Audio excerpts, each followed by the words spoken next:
This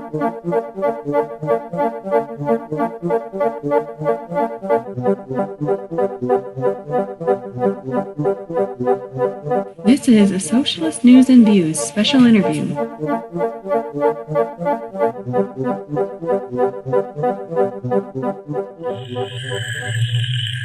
I'm Nick Schillingford, coming to you from the Urban Cabin Studios in South Minneapolis with this special interview.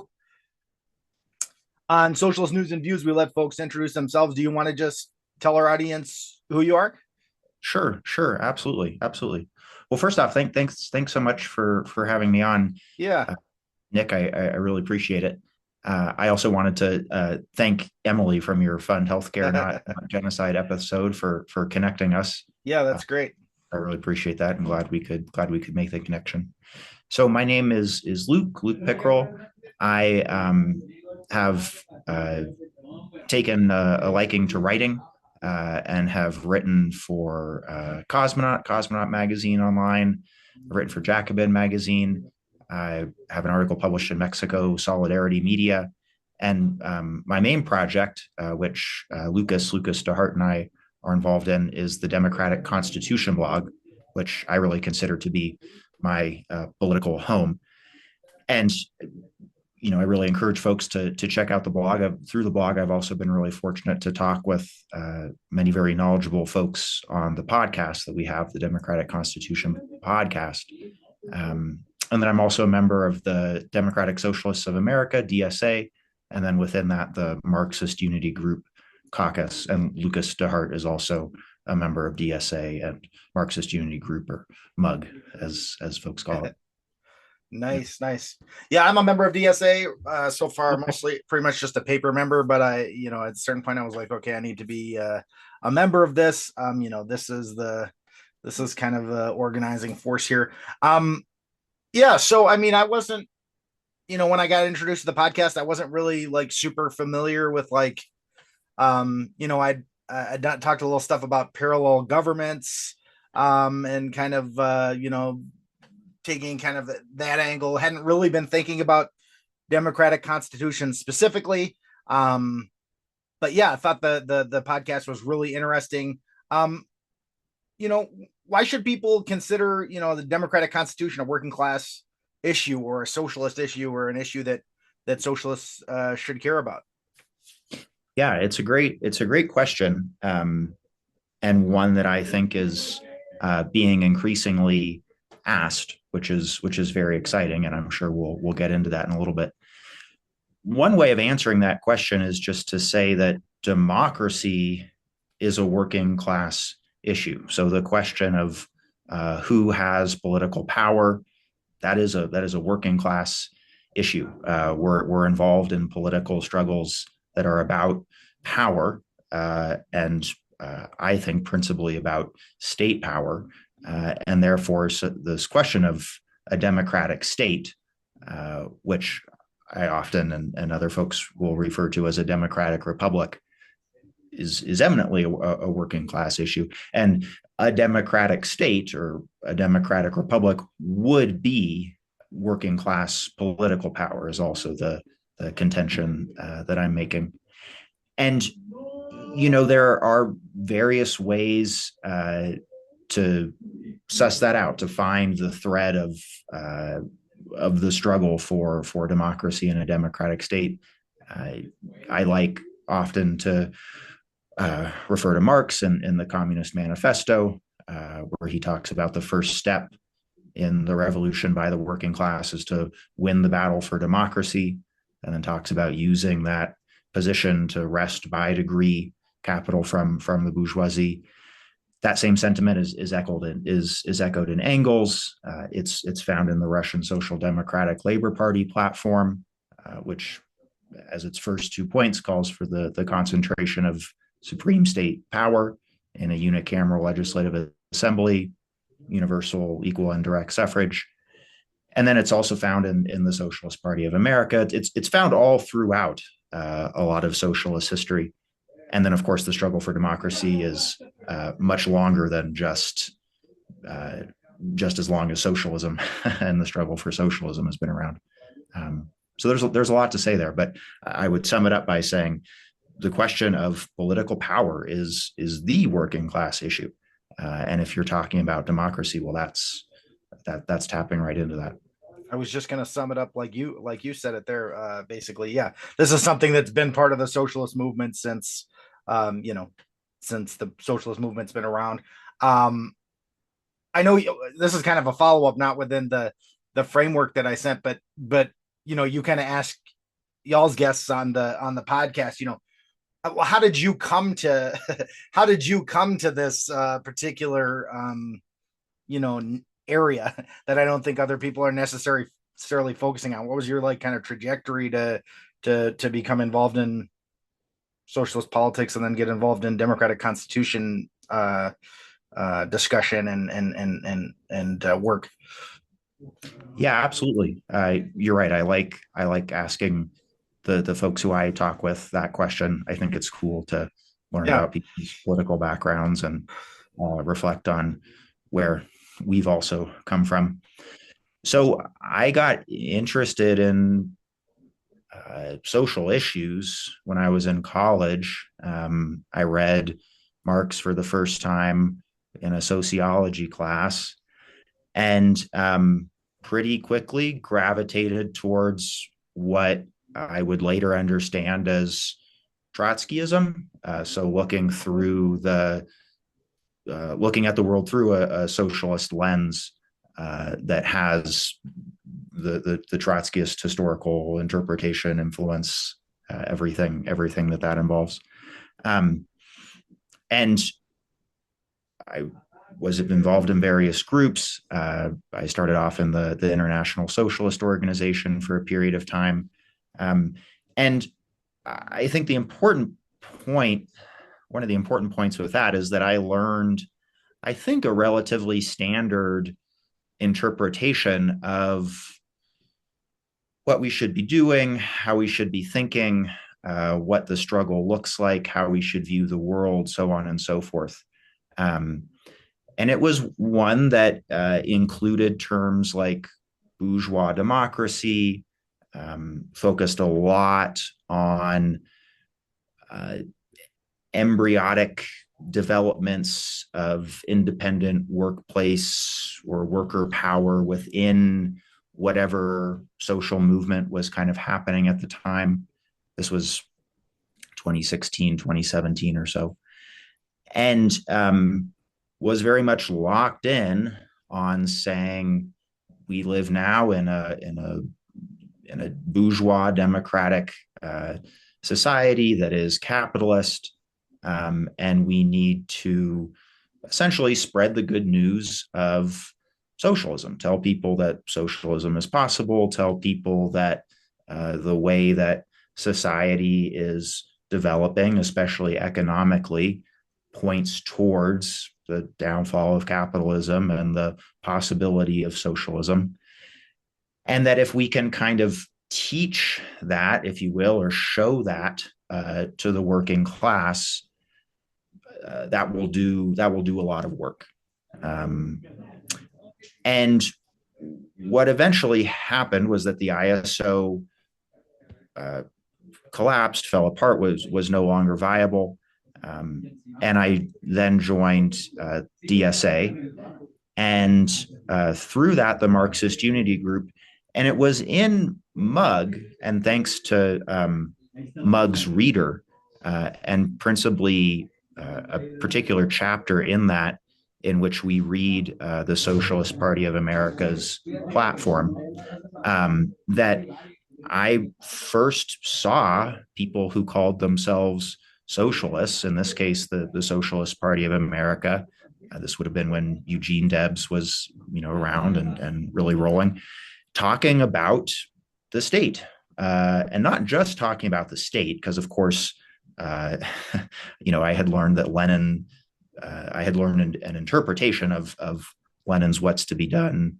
I had learned a interpretation of Lenin's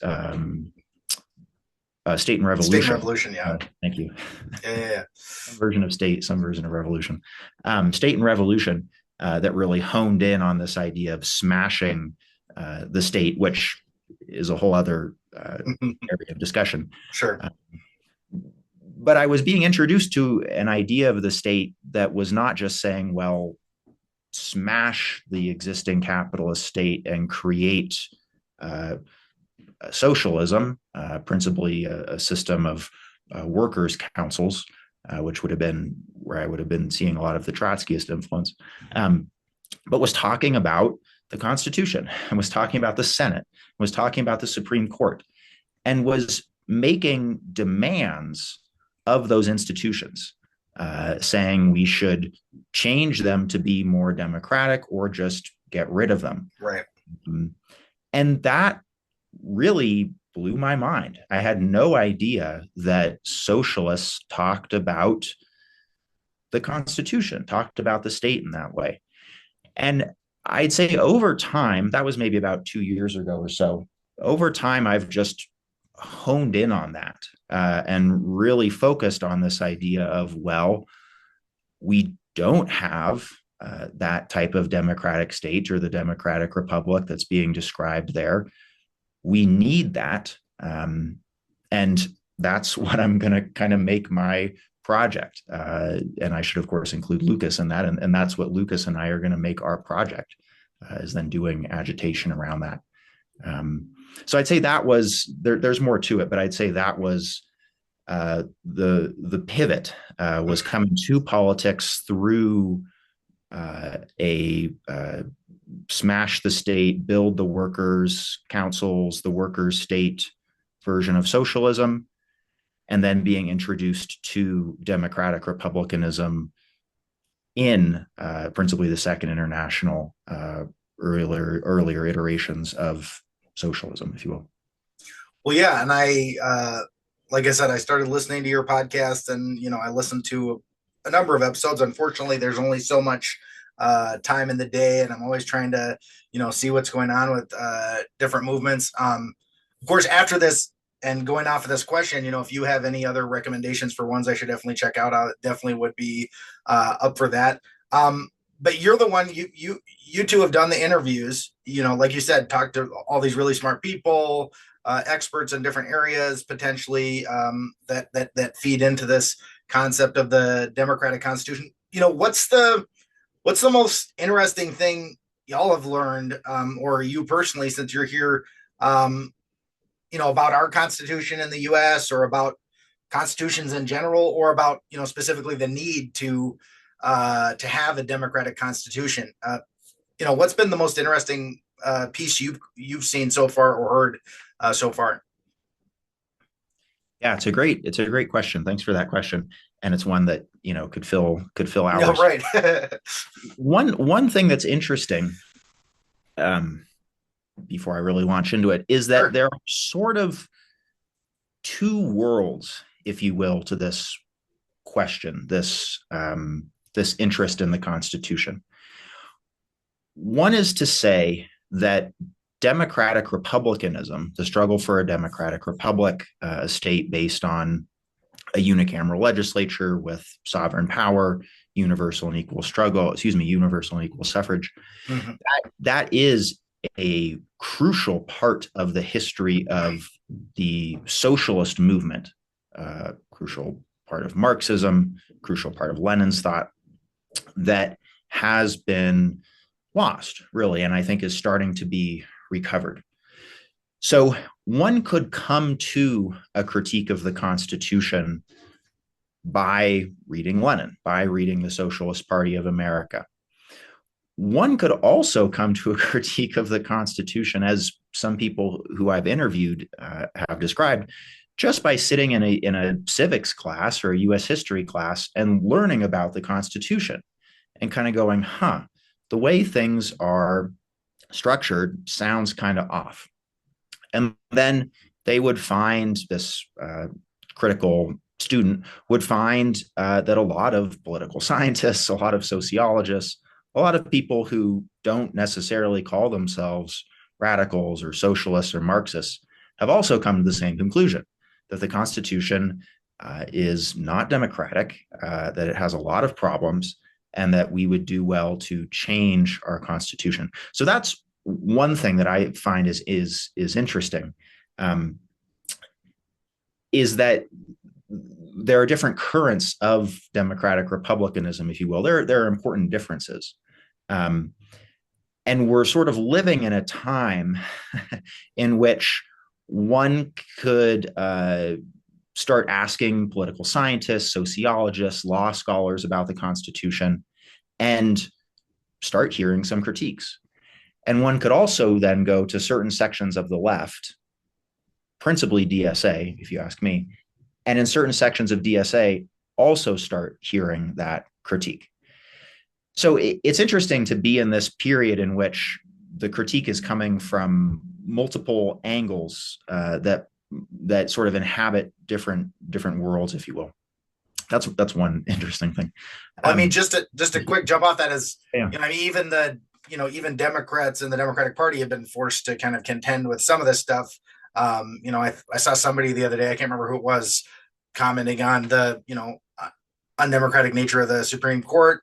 And then if you remember, he was shut down pretty quickly, but Walz, who's our governor here in Minnesota, during the, the Harris-Walz campaign, he did have one point where he mentioned how undemocratic the Electoral College was and how it needed to be changed. He jettisoned that like right away. I don't know. They told him, don't say that or something, because he said it like once and then I never heard it. I was like, wow, he actually said something that sounds good. He said something that it like got me slightly excited for a second. So I was like, of course they got rid of that right away. But even they are starting to, the people that are, in power, or even in some cases having to reckon with it a little bit. Anyway, continue. Well, it's a great point. Lucas actually pointed out to me a little while ago, and I later wrote an article about it on the Democratic Constitution blog, about an interview that Obama did in 2020, I think, with the Breakfast Club, a popular radio program. And he was describing his book and was talking about the Constitution, was talking about the malapportioned Senate, was talking about how checks and balances made it hard for him to do stuff. So what you're touching on, which I think is very important, is that this is something that a lot of people know.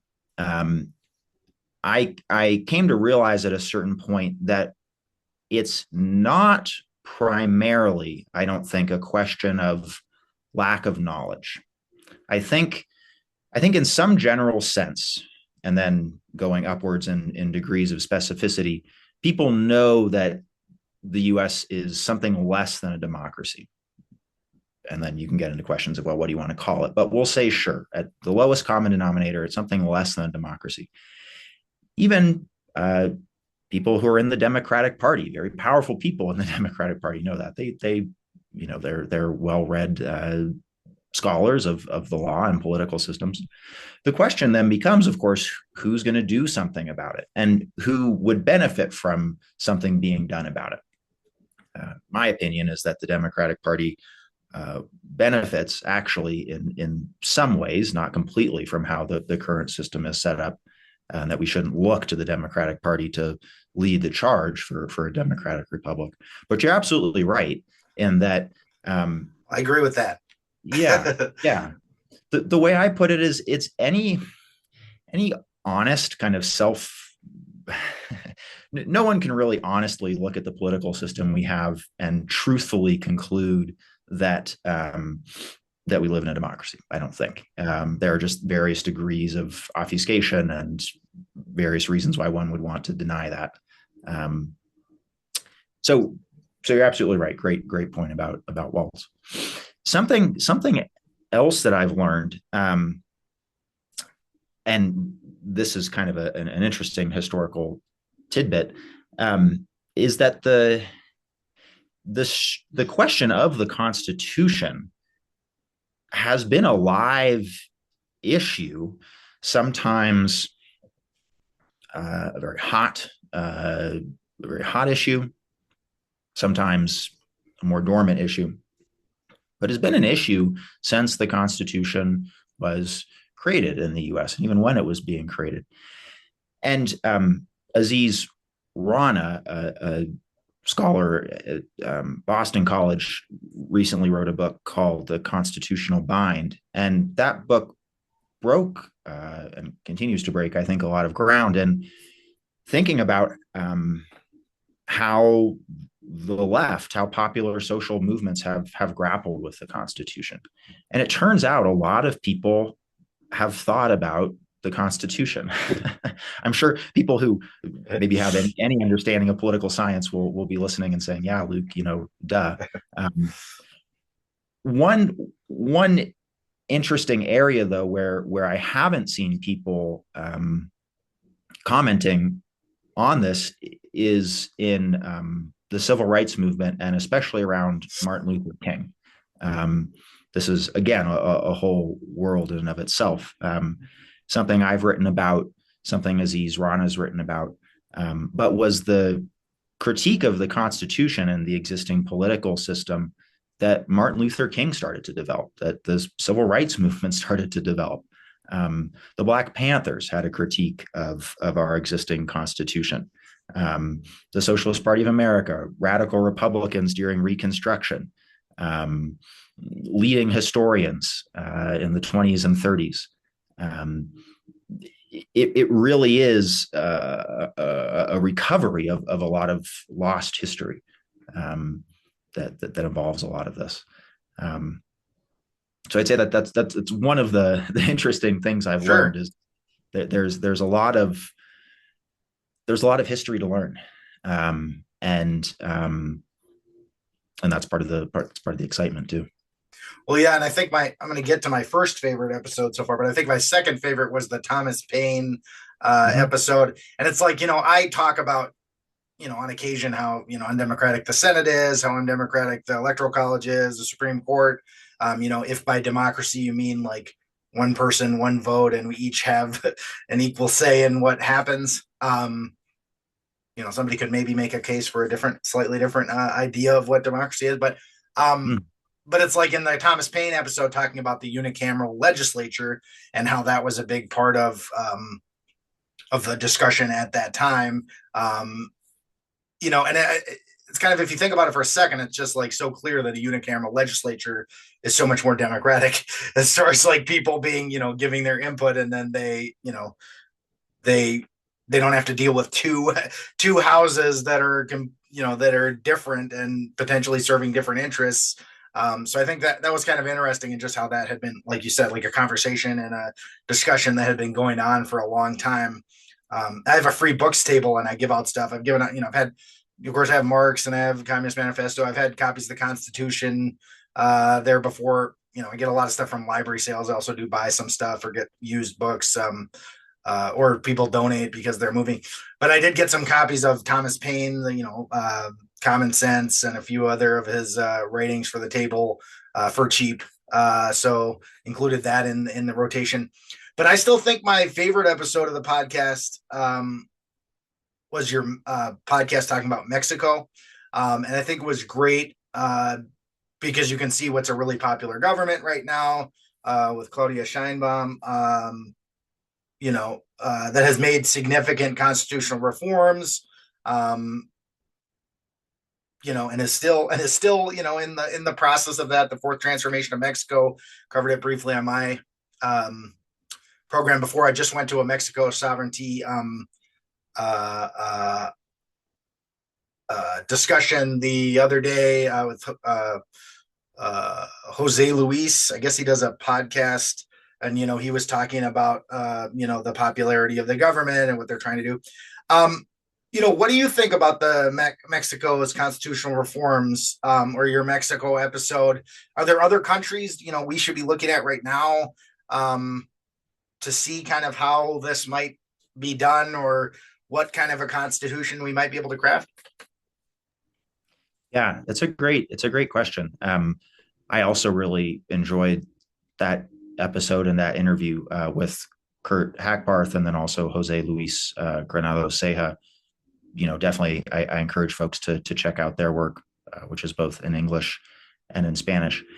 And I've been living in Mexico City, actually, for 8 going on 9 months. And it was through that I became interested in politics in Mexico, and have been lucky enough to be here during a very interesting time. And I want to do a lot more thinking about Mexico. I want to learn more about Mexico's political system. I want to interview a lot more people who are far more knowledgeable than I am about the political system. Um, it's a whole political world that I only know a fraction of. What I want to contribute to that world, to that question, is this question of the U.S. Constitution, and is this question of the struggle for a democratic constitution and a democratic republic in the United States. A few things come to mind, or I should say this is how I sort of break down Mexico, if you will. In one way, we don't necessarily have a ton. How's the right way to put this? In one way, Mexico is its own political world, right? Events in Mexico, me learning about Mexico, anyone learning about Mexico, doesn't, in my mind, change in any real sense the fact that we in the United States need to figure out how to make the US a democracy. We need to figure out how to win a democratic constitution in the US. Mexico, what people are doing in Mexico, I don't think is going to necessarily make that job any easier or necessarily point us in any particular direction. We have, I think, all the ideas, all the history in front of us to know what we need to do in the United States. Doesn't mean it's going to be easy, but to know what our political strategy should be, the Democratic Republic, what history can teach us, so on and so forth.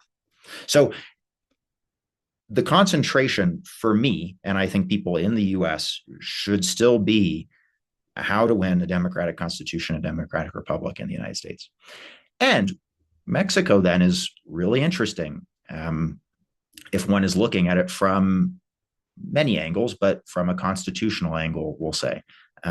It's a country with a constitution that has been changed a ton. I've read things that say approaching 600, 700, 800 times, depending on how you want to categorize that. Well, that makes you think, the US Constitution has been changed 27 times. Some people don't even count various amendments for various reasons. Looking at Mexico's constitution, it makes our constitution seem really inflexible, rigid, so on and so forth. Looking at some of the provisions in the Mexican constitution, I think could make one think, the US Constitution could do a lot better in that particular regard.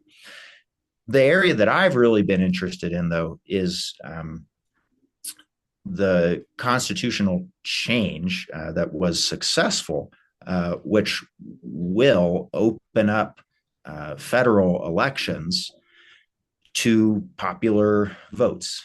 It'll create a system in which really that branch of the government, the federal judicial system, is put towards a direct vote. And that would be interesting in and of its own self, but it came at a time in the US when people, and I think people are still very critical of our Supreme Court, but we're very critical of our Supreme Court. It came at a time even when Joe Biden put forward his own plan, which one can say a million things about what to do about the Supreme Court.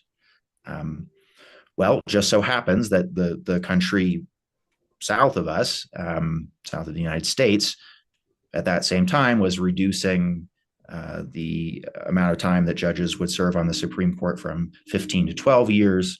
It's creating this independent oversight board, was talking about electing those judges. And so that contrast was obvious. Right. And looking at that contrast, I think was very obvious. One thing that I think is also interesting, besides just how the Mexican Constitution and the federal judicial system works from a technical aspect, what are the written rules, if you will, is what people in Mexico think about their constitution. What do they think about this particular system that exists here? Because then, of course, one can compare that to what goes on in the US, which is a whole world again in of itself, what people think about the existing constitution that we have. And one thing that stands out, I was actually talking with Kurt around at the time we were doing that interview, and I mentioned that when just prior to when the House and then the Senate here in Mexico were going to vote on this Supreme Court reform, I read an article published, I believe it was published in English, but I think it was published by someone in Mexico that was arguing against the judicial reform. And it quoted the Chief Justice of the US Senate, John Roberts, saying a while back, but he's doubled down on it since, that Supreme Court. But yeah. Thank you. Yeah. That the Supreme Court justices are just here to call balls and strikes, right? Apolitical. They're apolitical actors. That's a common idea. I'm sure folks have heard that idea before. And I mentioned this to Kurt, who knows Mexican politics far better than I do. And he said that idea just doesn't have any standing in Mexico. The idea that the Supreme Court is apolitical would draw laughs. So just in that little bit, thinking about what do people take seriously, what makes people laugh, I think is very interesting to look at when you compare the two countries' political systems. And then, I was just going to say, I think Jose Luis, what is it? Granados? Jose Luis Granados Ceja. Yeah, he was saying the same thing at the talk that I went to. Well, he was that they would never, that's not an idea that has any basis. But the propaganda is thick in the U.S. and they've been able to convince a good layer of people that that's the case. Anyway, keep going. Yeah, I was gonna include one more thing on Mexico and then touch on this question of other political models, which I think is interesting. The other thing I've noticed is that people in Mexico, people who I've talked with, are very interested in this question and are interested to know that people in the U.S. are also interested in this question and are interested in learning about the U.S. Constitution and interested in hearing that these political critiques exist. So I think that was also interesting. The other political system, if there's one outside of Mexico that I've also thought about, and that again opens up a whole world in and of itself of discussion, is Sweden and Sweden's political system. That's often grouped within Sweden and the Nordic countries. I know less about the other Nordic countries besides Sweden, so I usually just say Sweden and keep it at that. But if one is going to define a democratic republic as a political system in which legislative power to make laws, exists in a unicameral body, and in which that body is elected by universal and equal suffrage, and in which the power, this is kind of attached to that, but in which the power of other bodies, say an executive or the judicial system, is either non-existent or has very little power to impact political decisions. If one's going to take all of that and say that is a democratic republic, then Sweden would be a democratic republic. And so the question is, why? The question is, what does that mean for people like myself in the US who say we need a democratic constitution and a democratic republic? In socialist circles, I think what often happens is because Sweden is not socialist, the socialist movement has not won or taken state power and done various things in Sweden, then the question is often raised, well, why? Why hasn't socialism been achieved in Sweden? Is it because democracy is insufficient? Does it mean that we shouldn't struggle for a democratic political system in the US? So I hear all the time people say, often dismissively, but not always, that, well, Sweden is a democratic republic, or by your standards, New Zealand is a democratic republic, something like that. And my response to that is to say, yes, those countries do match the type of political system that I'm talking about.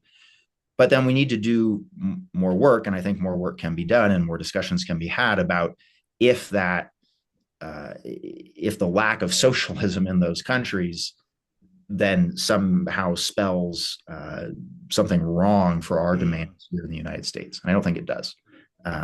So all that to say, when looking at other countries in the world, I think it is interesting to look at Mexico. I'm biased because I'm living here, but then also other countries that have political systems like the Democratic Republic we're talking about, but then exist within this larger US dominated world order, so on and so forth. Yeah, that's what I was going to point out is, yeah, of course, none of these places exist in a vacuum. So the US is still plays this role. I was watching this movie Push from 2021 about all these asset management companies, which were huge investors in both Biden and in Trump. BlackRock and Blackstone. I can't even keep straight. I can't remember which one's when which. One's the largest asset manager, and the other one's the largest alternative asset manager. But just how many properties they're buying up, even in Sweden, where now, like, I can't remember which one is the second largest holder of buildings in Sweden after the government. And so, they have all these, and it's just, and that's, again, that has something to do with American capitalism as well, obviously, right? And the role that they play. Well, that was the majority of my questions. I feel like, Trump is kind of, out there running around doing all kinds of stuff that people are saying is pretty clearly unconstitutional, but in the immediate term, he's doing it. And it kind of makes me think about I don't even know where this exactly comes from, but somewhere in my socialist trajectory of laws are only as good as the people that are going to actually go out there and defend them or something like that.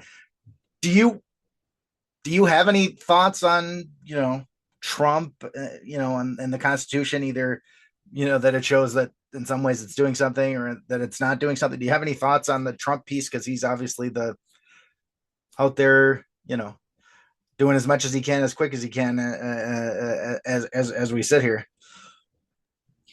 Yeah, I think there are a few things to say about that. One, which is hard to do, hard to remember to do, and I don't always remember to do it, is to step back and see every political actor, event that takes place in the United States as in some way influenced by the Constitution. Because at the end of the day, there are particular rules about how things happen, how things go, and everything else flows downstream from that.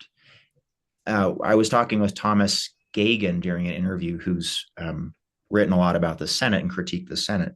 And I liked how he put it, which is basically to say that the Constitution is not always determinate in how things turn out, but it has an impact, sometimes a very strong impact, and we can often lose sight of that impact and just see the results of that impact. So, for example, when it comes to Trump wouldn't have won.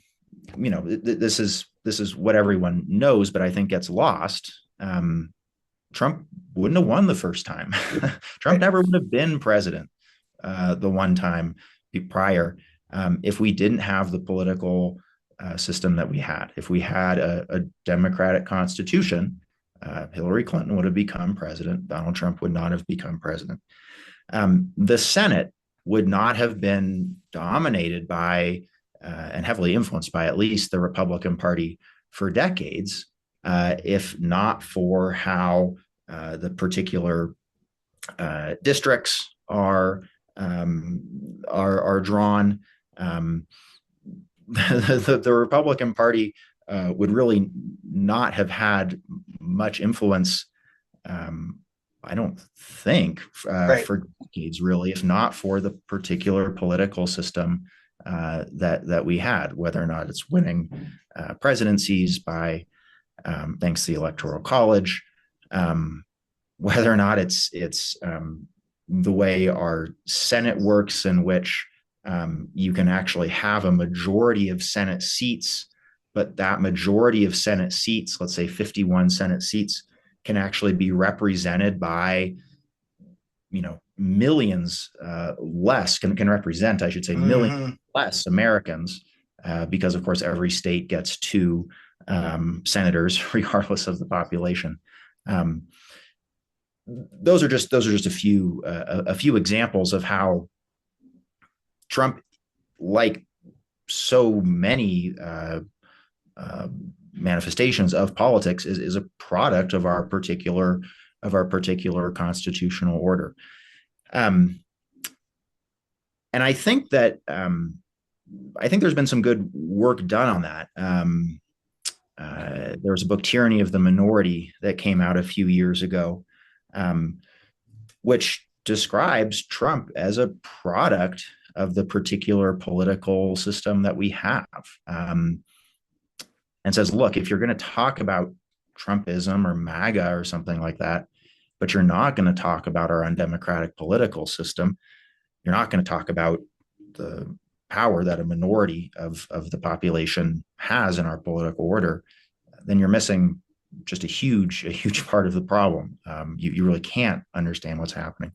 And then the other thing is just to say, similar, interestingly enough, to Mexico and a lot of countries in the Americas, is that a powerful executive is in the Constitution, or it's not written out of the Constitution. And so the various powers that Trump has, executive orders, the really lack of any oversight that exists, the various kind of nooks and crannies that exist in our political order, as Daniel Lazaire describes them, that's all eminently political and all a question of this particular political order that we have. And so then the question becomes, do we then also live in a system in which, if we wanted to, people could change that? People could rewrite the founding political document to change these things. And that brings up a whole other aspect of the Constitution, Article 5 and amendability and so on and so forth. And various people who we've interviewed for the Democratic Constitution blog have described this problem of, well, we have this thing and it's unchangeable. We can't change it. So that's one of the many ways I would answer it. I'd encourage people to see Trump as a product of the constitutional order. Sometimes it's as easy as saying he wouldn't have won this time if not for the Constitution. Otherwise, you have to look a bit deeper. But the Constitution's there. It's all over the place. Yeah, well, I agree. I agree with that. And well, obviously, it's not the only thing going on in the U.S., but it's certainly a huge basis of how the U.S. is structured. Well, I really appreciate you speaking with me. Is there anything else you want to share about the Democratic Constitution blog or podcast, or anything else about any of your other political work before you go? Sure, sure. Well, the goal of the Democratic Constitution blog and the Democratic Constitution podcast is to really offer a political home for these ideas, to bring these various discussions, critiques together, to connect with people who are critical of the Constitution, to connect with people who want to write about these things, but to ultimately try and build some sort of political movement that will change the existing state in which we live in. And that's a very long-term project. But it's also an eminently intellectual project, especially right now, this particular point. And so ideas, writing things, recording discussions, so on and so forth are a very important part of that. The other thing I'll say is we're doing a reading group through the blog, which really looks at this question of universal and equal rights, what that means, where those ideas come from, why we should feel affirmed in making the demand for a political system based on universal and equal rights, why we should say that. Because that demand, that language, rights talk, universality, that sort of talk, is not always, I'd say very rarely actually heard in the existing left. And so where those ideas come from, why they should be a part of our political movement. And then we're also tracing the discussion of democratic republicanism and constitutional critique within the US, where that comes from, where it's gone, what's happening with it right now. And so if folks are interested in getting involved with that, please reach out to me. You can find contact info on the website. And it's a long-term project. I really appreciate that. Yeah, I encourage folks to reach out and definitely listen to the podcast. Regardless of whether the Constitution is an issue you want to focus on, definitely will learn something from the podcast. There's a lot of good information in there. So I really appreciate your time, Luke. Take care. Thanks so much, Nick. Yeah, take care as well. And that's our special interview. Thanks for listening. Solidarity.